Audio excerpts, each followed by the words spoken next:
तो नमस्कार साथियों, बहुत बहुत स्वागत है आपका फिर से एक नए वीडियो में। तो दोस्तों, आज की वीडियो बहुत ही इम्पोर्टेंट होने वाली है। जो भी छात्र छात्राएँ बीए फर्स्ट सेमेस्टर यानी फर्स्ट ईयर वाले हैं और उन लोगों ने ज्योग्राफी यानी कि भूगोल शब्द ले रखा है, उन लोगों के लिए बहुत ही इम्पोर्टेंट क्वेश्चन लेकर आया हूँ। ये अगर क्वेश्चन आप लोग याद कर लेते हैं तो आप बहुत ही अच्छे तरीके से अपना पेपर इजीली कर सकते हैं। ये क्वेश्चन मात्र एक चैप्टर का एक ही क्वेश्चन बनता है। आप लोग इसमें कोई सारे क्वेश्चन भी बना सकते हैं, लेकिन ये क्वेश्चन यदि आप याद कर लेते हैं तो आपका 15 से 20 नंबर एकदम पक्का तय हो जाता है। तो आप लोगों को बने रहना है, लास्ट तक देखना है कौन कौन से क्वेश्चन है और किस प्रकार से आपको तैयार करना है। दोस्तों, इसी के साथ आप लोगों को वेरी मोस्ट इम्पोर्टेंट जो क्वेश्चन रहते हैं, वेरी वेरी इंपॉर्टेंट क्वेश्चन, वो आप लोगों को यहाँ पर प्रोवाइड किए जाएंगे। साथ में पीडीएफ भी आप लोगों को प्रोवाइड किया जाएगा। टेलीग्राम पर आप जाकर पीडीएफ देख सकते हैं, वहाँ पर उसका लिंक डिस्क्रिप्शन में दिया गया है। तो दोस्तों, आप लोगों को पता होना चाहिए कि जो मैं बताऊँगा ये क्वेश्चन 100% आने ही आने वाला है, और इसमें से पूरा क्वेश्चन नहीं आएगा तो कोई एक ना एक हेडिंग इससे या एक मेन पॉइंट आ सकता है। तो दोस्तों, देखते हैं किस प्रकार से क्वेश्चन आते हैं। तो चलिए बिना देरी के लिए हम लोग वीडियो को स्टार्ट करते हैं। तो हेलो स्टूडेंट्स, मेरा नाम है अखिलेश कुमार। आप देख रहे हैं अपना YouTube channel B student classes. तो दोस्तों, जैसा कि आप लोगों को पहले से ही पता होगा कि मैं आप लोगों के लिए बैक टू बैक क्लासेस ले आता रहता हूँ। तो आज की क्लास में हम देखेंगे जो ज्योग्राफी का जो मोस्ट इम्पोर्टेंट क्वेश्चन है, जो हर साल पूछा जाता है, वो मैं आप लोगों के लिए लेकर आया हूँ। तो देख लीजिए, सबसे पहले हम पढ़ेंगे कि पृथ्वी की उत्पत्ति के जो बारे में दिया गया है उसके बारे में। पृथ्वी की उत्पत्ति के सिद्धांत सबसे महत्वपूर्ण क्वेश्चन और सबसे ज़्यादा ही पूछा जाता है।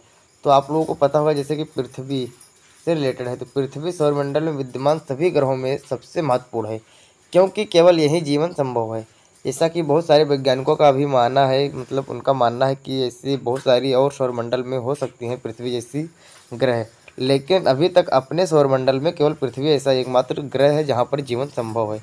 तो इसको आप लोग बहुत ही अच्छी तरीके से डिफाइन करना है। सबसे पहले आपको पृथ्वी के बारे में, इस पृथ्वी की उत्पत्ति के संबंध में संभवतः सर्वप्रथम तर्कपूर्ण परिकल्पना का प्रतिपादन फ्रांसीसी वैज्ञानिक कास्ते द वफन ने 1749 ईस्वी में किया था। दोस्तों, इसी के साथ हम लोग देखेंगे कि पृथ्वी की उत्पत्ति की संकल्पनाएं कौन कौन सी हैं, किन लोगों ने संकल्पना दी और कौन कौन से सिद्धांत थे। तो संकल्पनाएं दो प्रकार से थी, एक तारक और एक दो तारक। एक तारक का मतलब था कि जो एक ही तारे से बनाया गया हो, मतलब एक ही तारे से बन गया हो। और द्वितारक मतलब होता है कि दो तारों के टकराने से या दो तारों के आसपास से गुजरने से बना हो। तो एक तारक सिद्धांत में हम लोग देखेंगे कि इसके अनुसार ग्रहों तथा पृथ्वी की उत्पत्ति केवल एक ही वस्तु यानी तारा से हुई मानी जाती है। इसमें इमैनुअल कांट, लाप्लास जैसे विद्वानों के नाम विशेष रूप से उल्लेखनीय हैं। तो यहाँ पर एक तारक सिद्धांत आप लोगों को पता होगा, जैसे कि माना कि जैसे ये एक तारा है और इसी से टूट गया हो, इसी से अपना किसी कारणवश इसी से अपना सौरमंडल का निर्माण हुआ हो, तो इसे हम लोग एक तारक कहते हैं। और दो तारक में होता है कि जैसे माना हम जैसे मान सकते हैं इसमें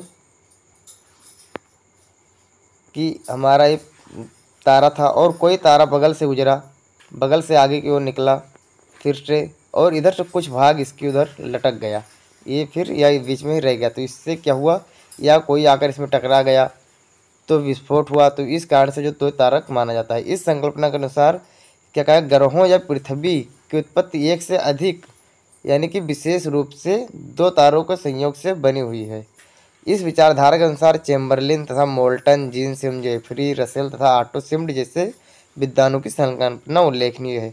जैसे कि अभी मैंने पिछली वीडियो में आप लोगों को सिलेबस में बताया था कि क्या क्या हमें पढ़ना रहेगा। तो जैसे कि ऑटो सिम्ड की प्रक्रिया, उसमें संकल्पना सब दिया था, तो वो आज आप लोगों को दिखाई दे रहा होगा यहाँ पर कि पढ़ना रहेगा। तो देखते हैं सबसे पहले कि पृथ्वी की उत्पत्ति के संबंध में दिए गए प्रमुख सिद्धांत। तो प्रमुख सिद्धांत कौन कौन से हैं।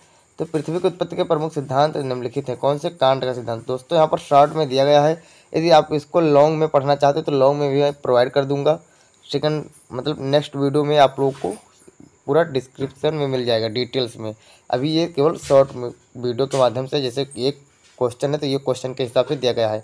आप लोगों को इमैनुअल कांट का पूरा फुल डिटेल्स चाहिए, इनका फुल थ्योरी, तो वो भी मिल जाएगा, नेक्स्ट वीडियो में प्रोवाइड कर दूंगा। कमेंट कर देना ज़रूर से और साथ में वीडियो को लाइक कर देना। आप लोग वीडियो को लाइक नहीं करते हैं और चैनल को सब्सक्राइब जरूर कर देना।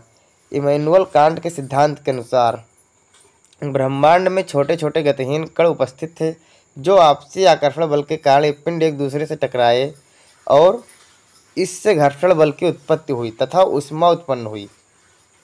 क्या? घर्षण बल और एक ऊष्मा उत्पन्न हुई। ये क्या हुआ कि छोटे छोटे जो कण थे, जैसे मान लिया ये छोटे छोटे कण हैं, ये सब आपस में घूम रहे थे और फिर किसी मतलब आकर्षण बल के कारण ये सब एकदम से नज़दीक आ गए और एक दूसरे से टकराए। फिर इसमें जब कोई चीज़ टकराता है उसमें घर्षण होता है और ऊष्मा उत्पन्न होती है जो वायव्य राशि में बदल गई।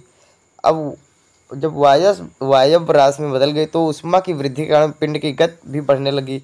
जो उसमें ऊष्मा का प्रसार हुआ तो उसकी गति बढ़ गई और जिसके कारण अपकेंद्रीय बल से अधिक हो गया, जिससे कि ये हुआ। और इसका जो अंदर के लगने वाला बल था और वो जो बाहर के लगने वाला बल था, तो अंदर के बजाय ये बाहर वाला बल जब था ये बढ़ गया। जब ये बल बढ़ गया तो क्या हुआ, इससे गैसीय पिंड बाहर की ओर निकल गया तथा ये पिंड ठंडे होकर ग्रहों में परिवर्तित हो गए तथा गैसीय पिंड का अवशिष्ट भाग वर्तमान सूर्य बन गया। तो जैसे कि इसमें बताया गया कि जब ये हमारा तारा था और तारे में जब अभिकेंद्रीय बल से अधिक हो गया अपकेंद्रीय बल, ये मान लिया अपकेंद्रीय बल है ये, और इससे थोड़ा सा भाग टूट गया, फिर ऐसे ही चारों ओर टूट गए। अब ये हमारे हो गए क्या, ग्रह बन गए। ये हो गए ग्रह और हमारा ये क्या बन गया, ये जो था ये बन गया हमारा सूर्य, जिसे आज हम लोग सूर्य मानते हैं। तो इस प्रकार से इमैनुअल कांट का सिद्धांत था। बहुत ही मतलब महत्वपूर्ण सिद्धांत आता है और बहुत ही इजी भी है। आप लोग ये समझ जाएं तो बहुत ही इजी है। फिर जो दूसरा हमारा सिद्धांत आता है लाप्लास का सिद्धांत, ये भी थोड़ा इम्पोर्टेंट है, इससे बहुत ज़्यादा पूछा था और बहुत ही इजी भी है ये। लाप्लास के अनुसार नेबुला नामक एक गैसीय पिंड था जो क्या हुआ, ब्रह्मांड में गतिशील था। इसके बहिर्भाग निरंतर शीतल होने के कारण संकुचित होने लगे। यानी कि जब कोई पिंड होता है, माना ये कोई पिंड है और इसका जो बाह्य भाग है, ये बाह्य भाग है, जो ठंडा होगा तो सिकुड़ेगा। जैसे कि आप लोग पानी में खड़े हो जाएं तो देखते हैं कि ज़्यादा देर तक खड़े होने या हाथ डुबे रहेंगे तो क्या होता है कि खाल जो होते हैं आपकी स्किन वो सिकुड़ जाती है। तो इस प्रकार ये बाह्य भाग जो था ये सिकुड़ने लगा। इसके बाद क्या हुआ, ये जब सिकुड़ने लगा तो इसका जो गति हुआ, ये गति था वो अपकेंद्रीय बल क्या हुआ, अधिक हो गया। जो बाहर के लगने वाला बल था जब ये सिकुड़ने लगा तो अंदर के लगने वाले बल से ज़्यादा हो गया, यानी अपकेंद्रीय बल से अपकेंद्रीय बल अधिक हो गया। जिससे क्या हुआ, ये भी क्या हुआ, बाहरी भाग अलग होकर, जैसे इससे भी वही सेम वही सिद्धांत है। इनका भी इसीलिए ये सब सिद्धांत माने नहीं जाते हैं। आप लोगों को ज़्यादा से ज़्यादा पढ़ना रहेगा तो बिग बैंग थ्योरी वही केवल मान है, बाकी ये सब तो एक संकल्पनाएं हैं। तो बस क्या हुआ, इन्होंने भी माना कि ये टूट कर बाहर आ गया और क्या हुआ कि ये चारों ओर चक्कर लगाने लगे। जो सिकुड़े हुए थे वो बाहर आ गए और चक्कर लगाने लगे। तो जो ठंडे होकर ग्रह बन गए और जब अंदर था ये नेबुला, ये क्या हुआ, ये सूर्य के रूप में परिवर्तित हो गया। इस परिकल्पना को निहारिका परिकल्पना भी कहते हैं। तो इसे निहारिका, कभी कभी ये भी पूछ लेता है कि निहारिका परिकल्पना की संकल्पनाएं लिखिए, तो आप लोग समझ नहीं पाते हैं। तो ये लाप्लास का सिद्धांत ही है, निहारिका परिकल्पना। इसके बाद हम देखते हैं कि जीन्स एम जेफरी का सिद्धांत।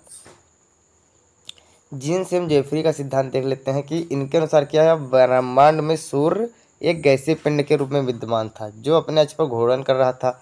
एक अन्य विशाल पिंड जो सूर्य से आकार तथा आयतन में बड़ा था वह सूर्य की ओर अग्रसर था। ये आप लोगों का द्वितारक सिद्धांत के अंतर्गत आता है, जीन्स एम जेफरी का, क्योंकि इसमें देखिए एक पिंड के साथ साथ दूसरा पिंड का भी इसमें जिक्र किया गया है। इसके अनुसार क्या हुआ,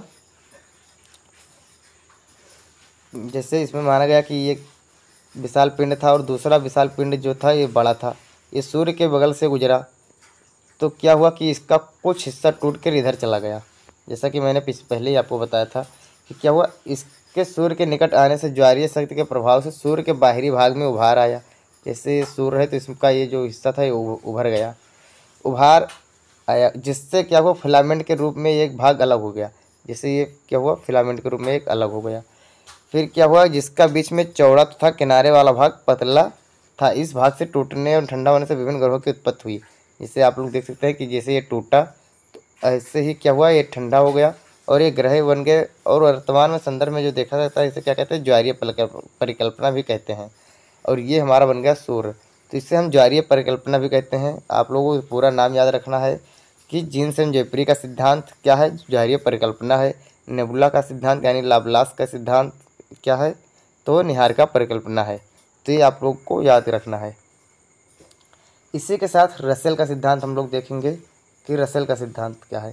तो इनके अनुसार क्या हुआ, सॉरी दोस्तों थोड़ा टाइपिंग ये लोग मिस्टेक कर देते हैं, इसके अनुसार कर दिया गया। इनके अनुसार ब्रह्मांड में सूर्य के अलावा एक अन्य तारा था जो अपने अक्ष पर घूर्णन कर रहा था। आगे चलकर एक विशालकाय तारा पूर्व तारे के समीप आया। इस तारे से कुछ भाग अलग होकर विशालकाय तारे की दिशा में पहले के विपरीत घूमने लगा। वह भाग ठंडा होकर ग्रह के रूप में बदल गया। इसमें ज्वारीय का प्रभाव सूर्य पर नहीं पड़ा। इसे द्वितारक संकल्पना कहा जाता है। इसमें देख लीजिए द्वितारक संकल्पना, इसको भी माना जाता है और उसको भी माना जाता है, तो इसे द्वितारक संकल्पना कहते हैं। होमल की परिकल्पना, इसी के अनुसार होमल की परिकल्पना भी सेम है। आप लोगों को ये पीडीएफ मिल जाएगा, पीडीएफ डाउनलोड कर लेना और अच्छे से अपना तैयारी कर लेना, आप नोट्स बना लेना। इनके अनुसार क्या है, ब्रिटिश गणितज्ञ होमल ने वैज्ञानिक तथ्यों के आधार पर नवतारक परिकल्पना प्रस्तुत की। इस परिकल्पना के अनुसार सूर्य के निकट एक तारा युग्म तारा आया जो भारी पदार्थों का बाहर केंद्र से बाहर फेंक रहा था। भारी पदार्थों को क्या हुआ, वो बाहर फेंक रहा था और इस पदार्थ को सूर्य के आकर्षण ने अपनी तरफ खींचा जो सूर्य के चारों ओर परिक्रमा करने लगा। इनका मानना है कि एक तारा था और ये अपने बाहर से कण फेंक रहा था और जो सूर्य के चारों ओर घूमने लगे। ये जब बाहर फेंक रहा था तो ये सूर्य के चारों ओर घूमने लगे, तो वही क्या हुए, ग्रह बन गए। बाकी कुछ हद तक इन लोगों का सही था, लेकिन आप लोगों को जो पढ़ना है मेन है वो बिग बैंग थ्योरी पढ़ना है।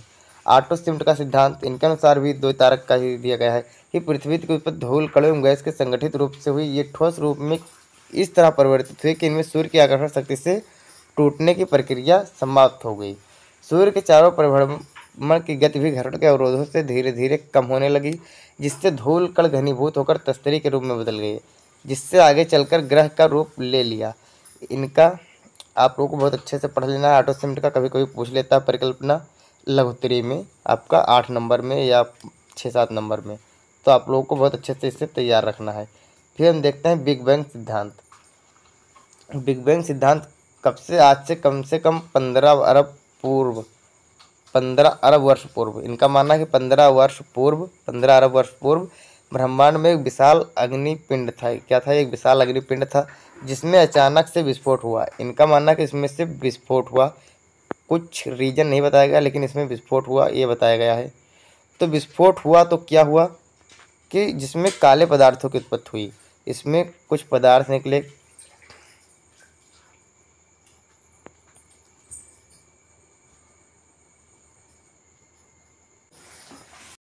इनका मानना है कि इसमें से कुछ काले पदार्थ निकले। जो क्या हुआ कि इनके समूहन तथा इनके चारों अन्य पदार्थों के जमाव से आकाशगंगाओं का निर्माण हुआ। जिससे आकाशगंगा हमारी ऐसी रहती है, तो इनमें इस प्रकार से आकाशगंगा का निर्माण हो गया। आकाशगंगा का निर्माण हुआ, फिर क्या हुआ, कालांतर में इसमें भी विस्फोट हुआ, फिर से इसमें भी विस्फोट हुआ। फिर क्या हुआ, जिससे निकले पदार्थों के समूहन से तारों तथा ग्रहों का निर्माण हुआ। यह आधुनिक सिद्धांत है। जो मॉडर्न थ्योरी है वो यही माना जाता है, जिसका प्रतिपादन 1950 से 60 तथा 1960 से 70 दशक में बेल्जियम के विद्वान लेमैत्रे ने किया था। कभी कभी पूछ सकता है बहुविकल्पीय में बिग बैंग सिद्धांत किसने प्रतिपादित किया था, तो लेमैत्रे ने। तो ये आप लोगों को मानना है। भारतीय दृष्टिकोण के अनुसार भी देख सकते हैं आपके भारतीय विद्वानों के अनुसार पृथ्वी की आयु लगभग 2 अरब वर्ष बताई जाती है, जिसका उल्लेख धार्मिक कर्मकांड में एक जगह मिलता है कि ब्रह्मांड द्वितीय प्रार्धे भी सेवारेह कल्पे वैवस्य मनवंतरे अष्टविंशति में कलयुगीय कल प्रथम चरण है। अर्थात इसके आधार पर गणना करने पर पृथ्वी की आयु लगभग 1,97,29,29,49,32 वर्ष आंकी जाती है, जो लगभग सत्य के करीब पाई जाती है। इसके अतिरिक्त अन्य धार्मिक मत भी हैं जो प्रमाणित नहीं हैं। तो इस प्रकार से आप लोगों को पृथ्वी की उत्पत्ति के सिद्धांत पढ़ लेना है। इसको यदि आप लोग अच्छे से रट लिए तो समझ लेना कि आप लोगों के 20 से 25 नंबर या 15 से 20 नंबर पक्के हो जाएंगे। तो आई होप आप लोगों को वीडियो ज़रूर पसंद आया होगा। एक प्यारा सा कमेंट छोड़ देना और साथ में बता देना कि इस पर आप लोगों को लॉन्ग डिटेल्स चाहिए या नहीं चाहिए प्रत्येक सिद्धांत का, तो नेक्स्ट वीडियो में प्रोवाइड कर दूंगा। चलिए मिलते हैं नेक्स्ट वीडियो में, तब तक के लिए जय हिंद जय भारत।